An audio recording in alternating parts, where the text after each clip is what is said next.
In any sane and stable society, these kids would be taken away from these parents.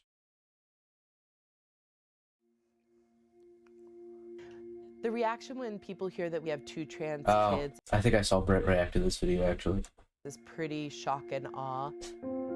Before I had transitioned, I had like a piece missing to me, and it just didn't feel right, and I was nervous to tell my parents. Anyone can be whoever they want, and it doesn't matter what your opinion is. We're not gonna allow our kids to feel shame. She's actually correct about that. It doesn't matter what my opinion is, but it does matter what the truth is. It does matter what the facts are. And it also matters that you are children. You don't have the ability to consent. And even if you did, I still would not allow it, because you are effectively castrating yourself a lot of times and chopping off very, very healthy, functioning organs that are necessary for life. Or fear, they deserve to feel loved and accepted.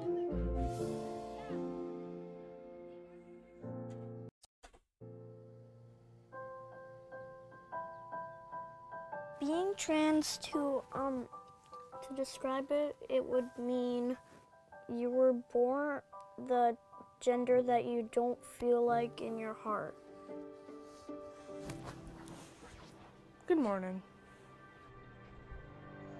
Being trans isn't like weird, and it just means that you are biologically the opposite gender or a different gender than you are. Again, where does that come from? When did we decide that that can just happen? In my country, it's simple. Newborn baby, it's a boy or girl. When 18, they want to change into, we go ahead and adult before 18. No way. I mean, it would be a step in the right direction if we could stop everyone 18 and under from medically transitioning. But I would even go a step further in that and not allow anyone to do it, because you're effectively castrating yourself and chopping off very, very important organs. Are you nervous about middle school? Yeah. What are you most nervous about, James? I don't know. Everything? When James was 8 years old, he asked to transition, which meant social transition, which is not permanent. I had several kids in my class that when they were 8-year-olds, they said they wanted to be astronauts. They said they wanted to be famous NBA players. In fact, their dreams were actually a little less delusional than these people's dreams, because what they were dreaming was at least physically possible. What you're dreaming is physically impossible, and in fact, even more damaging to your child's mental health and physical body. He got to use he and him for pronouns. He then, this past year, changed his name legally and his gender markers legally. I always have been a boy, but I started to realize it in first grade when I told my mom I wanted to have my hair short and that I wanted to look less girly. That used to be a relatively common thing in the 90s, early 2000s, and some even in the 80s, actually. And it used to be called a tomboy. But we still recognize that there was such thing as sex and gender, which are actually the same thing. So James approached us in a casual way by dropping hints from the time he was 7 until he was 8. He would say things like, I'm half boy, half girl, half gorilla. And I would think, you're not good at math like your mom. I remember a time that he said to me, sometimes I feel like I'm a boy. And at that point, I was, trying to be a supportive parent and said, yeah, I've got effeminate feelings and I get that. And that's okay to have feelings that are masculine and feelings that are feminine. Generally, yes, I would say that is true. If you're a man, you're never going to be like 100% all the time brooding, masculine as crap, dude. But if you are a guy, you should aim towards mostly, I'd say at bare minimum, 60 to 65, probably even 70% masculine feelings and masculine pursuits. Okay. But the truth of the matter is I was missing these clues, these breadcrumbs that were being dropped around him, kind of testing the water. Before I had transitioned, I had like a piece missing to me, and it just didn't feel right, and I was nervous to tell my parents. Which one are you coloring? This one, Which one? the treehouse one. Oh, I like that. When I told them and they said that they accepted me, I was like super happy because I know a lot of trans kids don't have that, and that's sad. Who was the first person you told? My best friend, no, I told somebody who was my friend, but their parent is transphobic, so I can't be friends with them. They said they agreed with their parent, but also agreed with me. And honestly, if some... It seems like, obviously, children tend to be extensions of what their parents hear and what their parents say.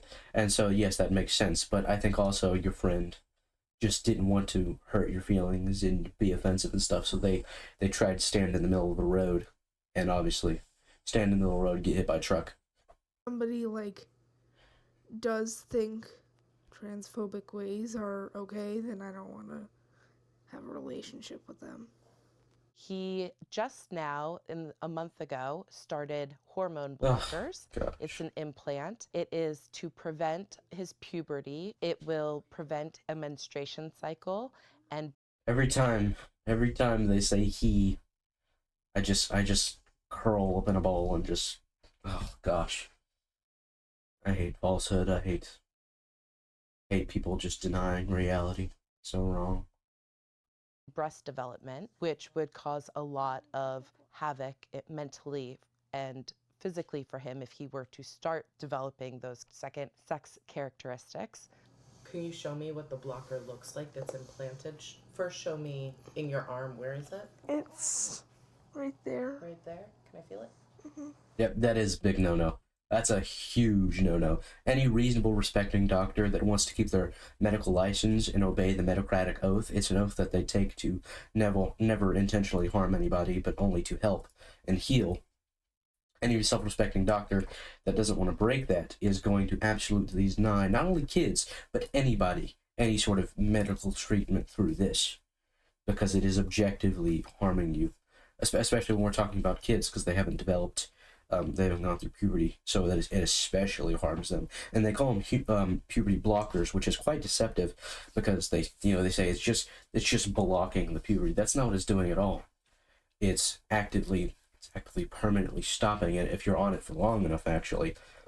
And if you inject them early enough, they can cause things like osteoporosis, which is a disease in which bone density decreases, and that's a disease that normally elderly people that would get later on into life, your bones become incredibly fragile.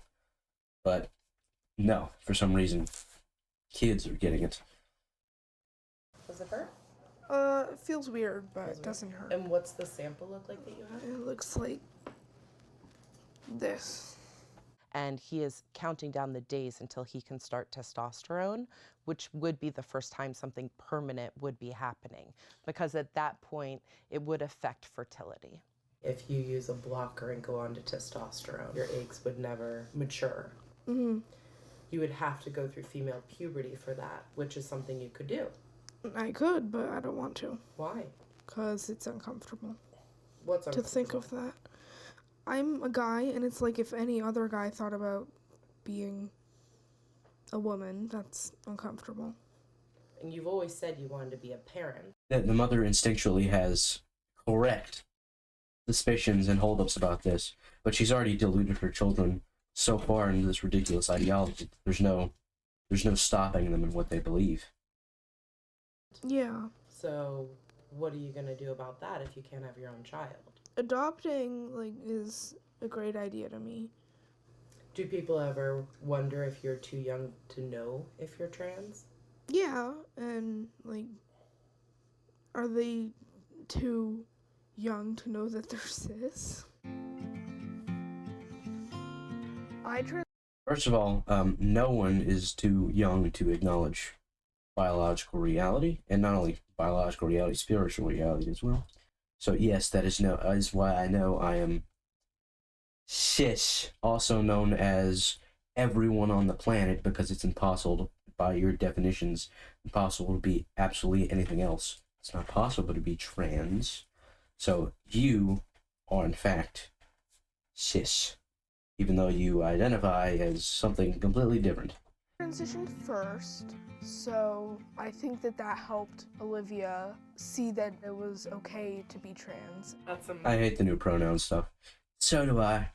I do as well. And then a lot of times people misinterpret that as I hate the people who do that kind of stuff, which I hate nobody. Don't you worry. It's one thing that's kind of hard to keep up.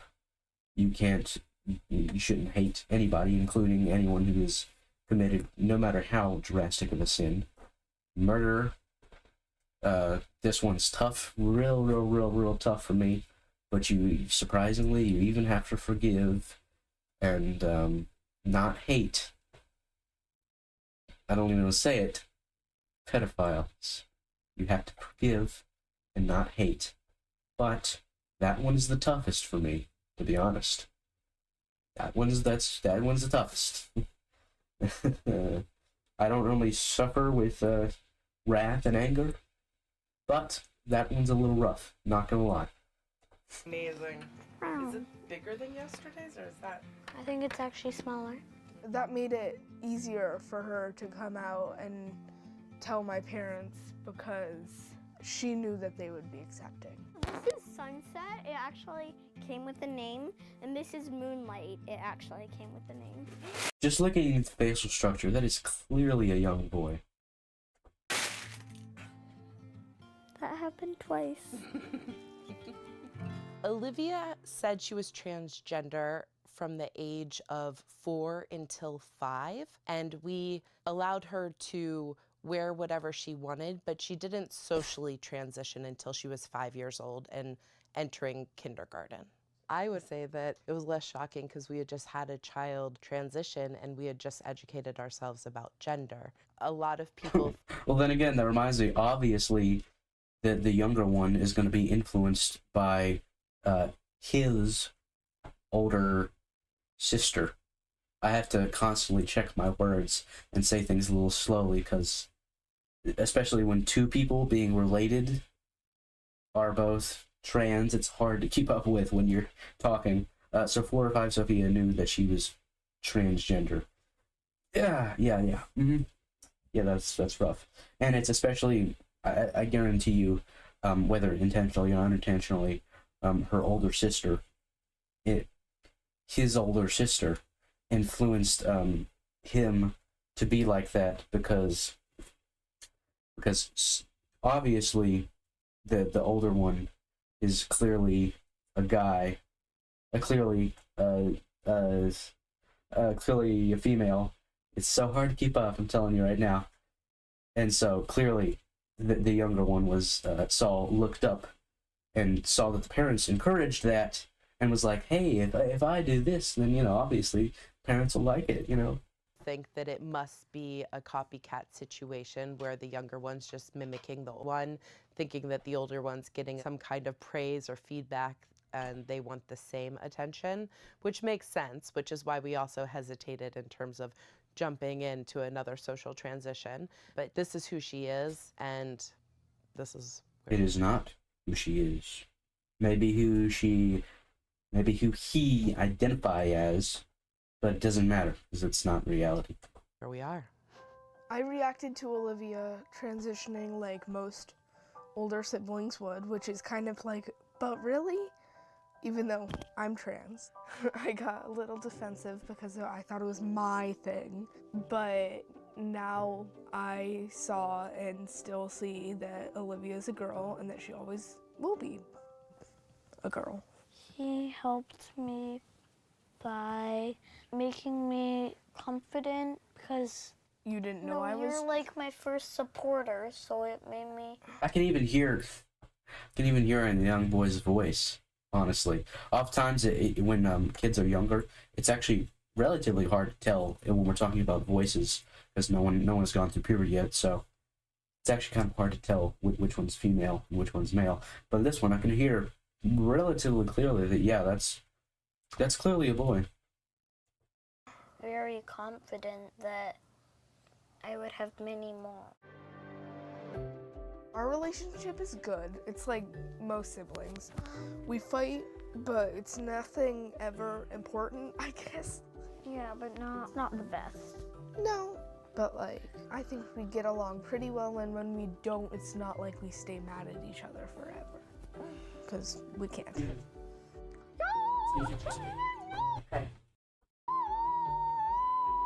Olivia.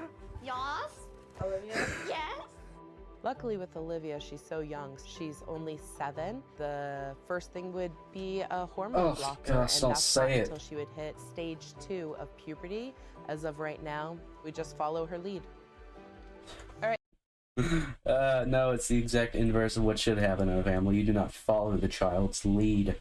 What you are supposed to do is listen to them, hear them out, maybe on which direction they want to go with their life, but you are ultimately the one that steers them in the right direction, saying, no, I don't think we're gonna do that. They say, hey, I want to be a dinosaur. It's like, no. All right, let's head out.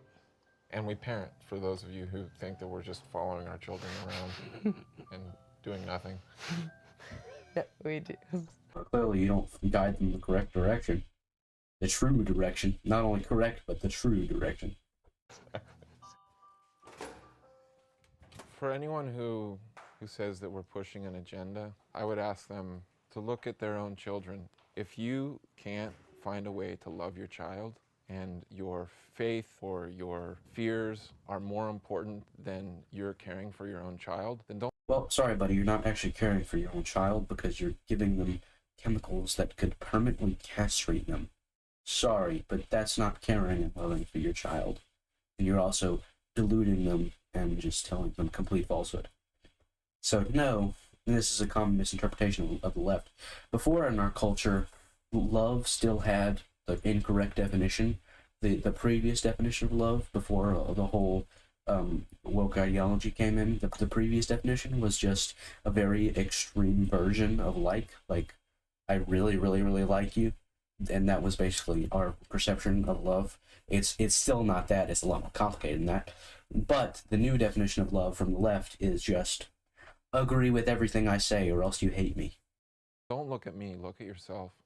We're going about this because we're listening to our children and because we're doing a lot of research, and research has proven that we're doing the right thing. I learned the scary statistics of what happens when a parent is not supportive of their transgender child. This logic.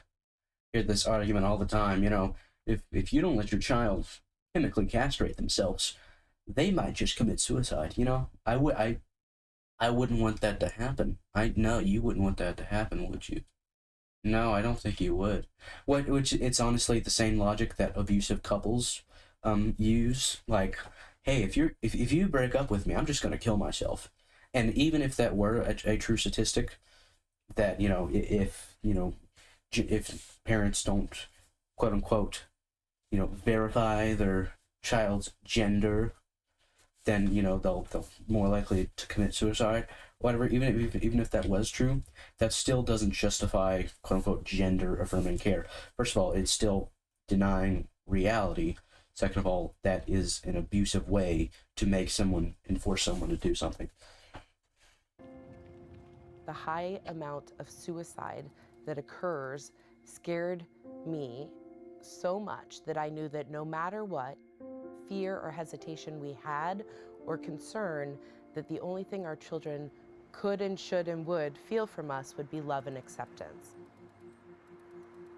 There was a grieving. Sorry, but if you're a parent and the most important thing to give your children is acceptance, and your definition of love, which is not the right definition of love, is acceptance, not discipline, not respect, not hard work, then that you're a very I'm going to be very blunt here, but you're a pretty bad parent. I'm not gonna pull any punches. You're just a straight up bad parent if that is the number one thing you want to give to your child, is acceptance. Process for me when both of my children transitioned. It wasn't because I didn't love my child anymore. It had nothing to do with that. It had to do with me navigating a world that I just knew nothing about. It was very scary.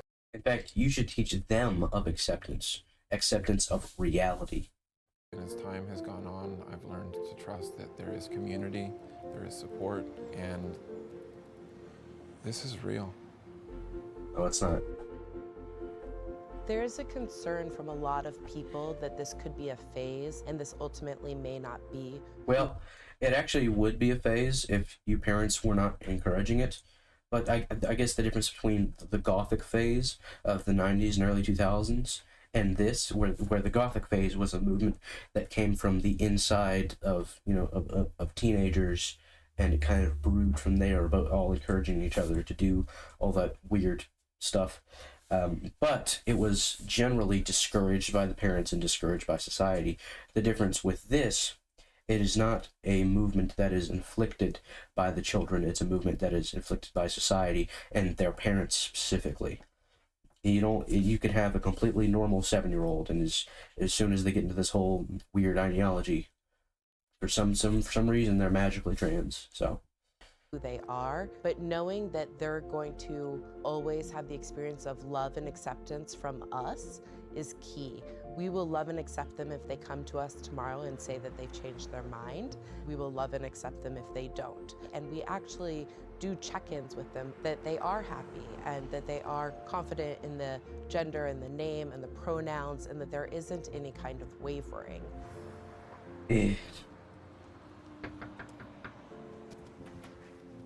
Hi. Hi. It's most important to hear from the transgender community itself, because we're not living that experience. We're the parents of these people. We can absolutely give you our take on our experience, but the true meat of the story is to engage transgender people themselves. Water! The fact that our kids are transgender is one of the most unextraordinary things about them. They are both so amazing, and it's not because they're trans.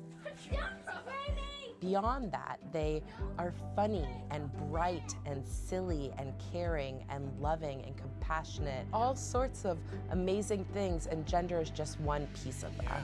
I'm sure they are, but at the same time, you have to tell them the truth. You have to be honest with them. And then, of course, she's going to say, well, I am telling them the truth. I am being honest with them. Or they'll say something, well, they're telling me their truth.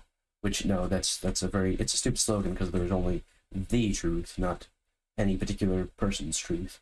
It makes absolutely no sense, because if my truth conflicts with your truth, well, it doesn't make sense, because truth cannot contradict the truth, because the truth is the truth. And there's nothing else to it than that. Truth is truth. Being trans is just a little part of me. My family, my friends, a lot of things make me me. We're not different. We shouldn't be treated better or worse. Overall, I'm super Well, you'd be correct about that. happy with my situation. I have all I could ask for, especially with my coming out and with where I am now. I have all the support I need. Some people, after watching my reaction to that video, will say, why do you just hate trans kids so much? I'm like, first of all, I don't hate trans kids, because it's not possible to be trans, therefore nobody is trans, so it doesn't really exist. But no, I do not hate these kids, and I don't even hate their parents. It's just an honest revolt and hate for what they're doing. And I'm not talking about the kids, I'm talking about the parents deluding their children and basically telling them, yeah, you can be whatever you want without exception. That's what I have a problem with, and that's what I hate. But not the parents themselves. I hate no person, I hate no man. I do hate Cynthia.